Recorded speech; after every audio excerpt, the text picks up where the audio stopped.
Bangladesh women's team অসাধারণ একটা খেলা খেললো আজকে। দ্বিতীয় ওয়ানডে ম্যাচ যেখানে 50 ওভারে খেলার কথা ছিল, বাট বৃষ্টির কারণে কিন্তু 20 ওভারে খেলা হয়েছিল। প্রথমত শ্রীলঙ্কা ওমেন্স টিম তারা 113 রান করেছে 20 ওভারে। এদিকে কিন্তু বাংলাদেশ ওমেন্স টিম 117 রান করে ম্যাচটা জয় পেল।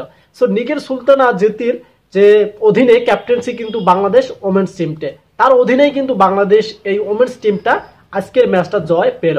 সো এই যে বাংলাদেশ ক্রিকেট টিমটা এভাবে এগিয়ে যাচ্ছে, অবশ্যই আমাদের কংগ্রাচুলেশন জানা উচিত।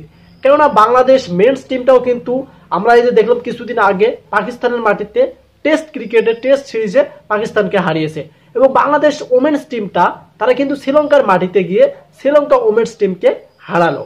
বাট প্রথম ওডিআই ম্যাচটা কিন্তু এই বৃষ্টির কারণে চলে গেছে।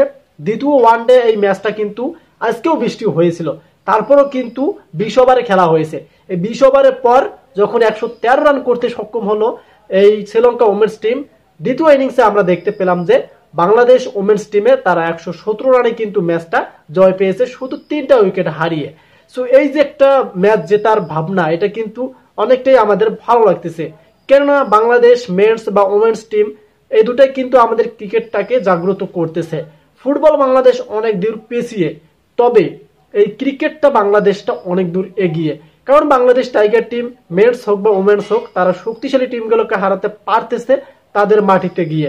কেননা এই যে ওমেন্স টিমটার মধ্যে আমরা যে খেলার প্রেক্ষিপটটা দেখতেছি, তার ক্ষেত্রে বিশ্লেষণ বলতে আপনারা এটাই বুঝবেন যে আজকের ম্যাচটার মধ্যে বোলিং লাইনটা ভালো ছিল। এই বাংলাদেশ ওমেন্স টিমটার তাদের যে বোলিং আপটা ছিল সেটা অসাধারণ ছিল। এই কারণে কিন্তু শ্রীলঙ্কা ওমেন্স টিম তারা কিন্তু রানের গতিটা কমিয়ে রেখেছে। আপনাদের হয়তো মনে নেই, এই শ্রীলঙ্কা ওমেন্স টিমটা কিন্তু টিম ইন্ডিয়াকে হারিয়েছিল, এবং ম্যাচটা তারা কিন্তু এক কথায় এই যে ওমেন্স যে এশিয়া কাপটা হয়ে গেল, সেখানে কিন্তু টিম ইন্ডিয়াকে হারিয়ে এই শ্রীলঙ্কা ওমেন্স টিম জয় পেয়েছিল। আর সেই শ্রীলঙ্কা ওমেন্স টিমকে আমাদের বাংলাদেশ ওমেন্স টিম হারালো। সো এটা এক কথায় আপনারা রেকর্ড বলতে পারেন এবং ইতিহাস বলতে পারেন। যেহেতু 3টা ওডিআই ম্যাচ 2 এন্ড ওডিআই এ 20 ওভার খেলা হয়েছে, 20 ওভারে কিন্তু শ্রীলঙ্কা ওমেন্স টিম খেলেছে, বাট রানের গতিটা একদম কমিয়ে এনেছে, মাত্র 113 রান। এটা কিন্তু বাংলাদেশের জেতার জন্য অনেকটা পসিবিলিটি ছিল, এই কারণে বাংলাদেশ ওমেন্স টিম জয়টা পেয়েছে। সো এটাই আমরা চাই, এভাবে বাংলাদেশ মেন্স ওমেন্স টিম এগিয়ে যাক এবং ক্রিকেটটাকে আরো বিশ্বের কাছে পৌঁছাক।